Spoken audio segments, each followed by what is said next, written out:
Mes chers amis, ensemble avec notre prière pour la sécurité de nos frères et sœurs en Eretz Israël et dans le monde entier, donnons de la tzedaka et surtout comme il est dit dans le pasuk, Tzion b'mishpat tipadeh v'shaver b'tzedaka, avec l'étude de la Torah et avec la tzedaka, c'est ça ce qui va nous délivrer de notre exil. Eh bien, parlant d'exil, nous sommes dans la veille de Tisha B'Av.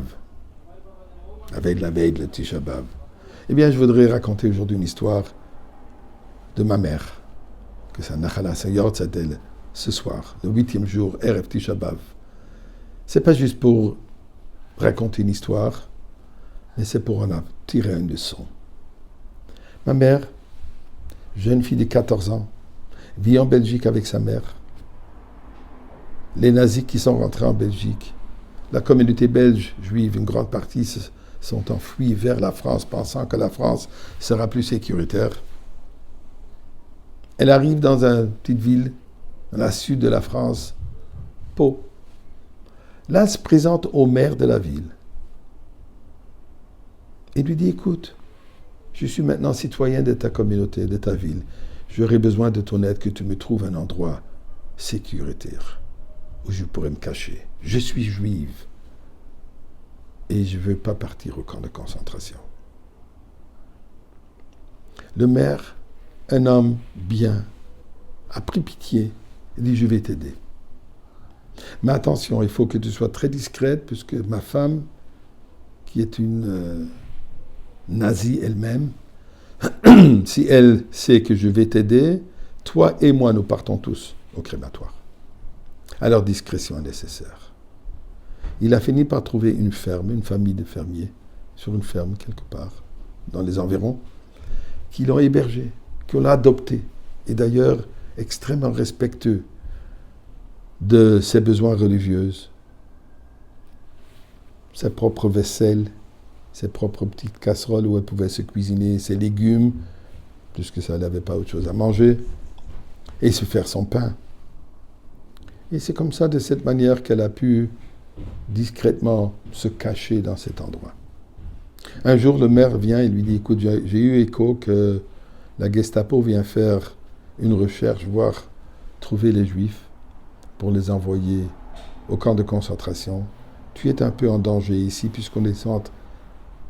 Il y a des rumeurs qui se passent que tu n'es pas vraiment de la famille. Alors, j'ai trouvé une sœur qui va t'héberger dans son monastère pour ces jours de danger. Voilà l'adresse, tu peux lui faire confiance, c'est une bonne personne. Se représente et effectivement, cette sœur la reçoit très gentiment, plein d'amour.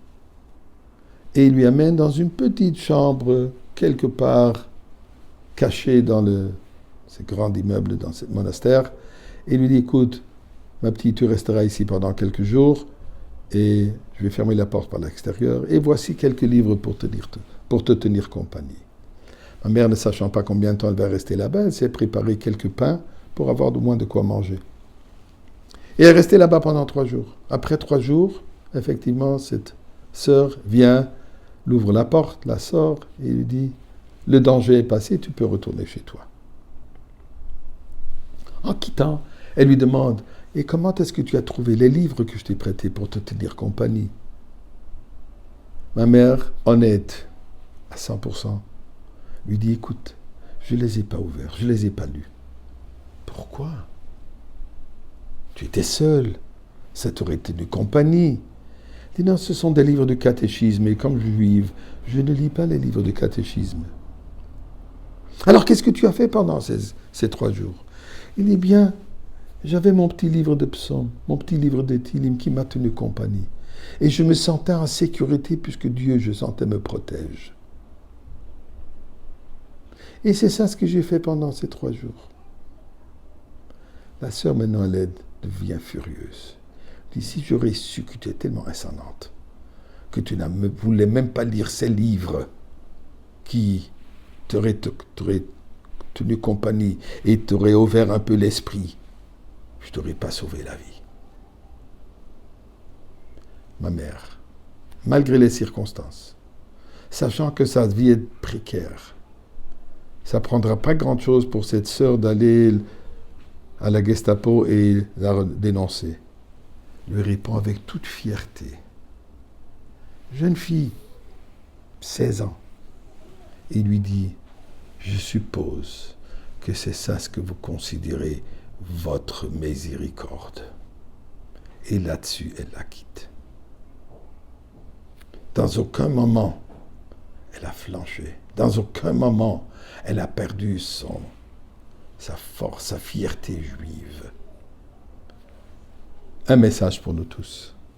Jamais cacher notre judaïsme. Toujours être fiers de qui nous sommes. Et c'est avec cette fierté que nous allons recevoir et accueillir Mashiach.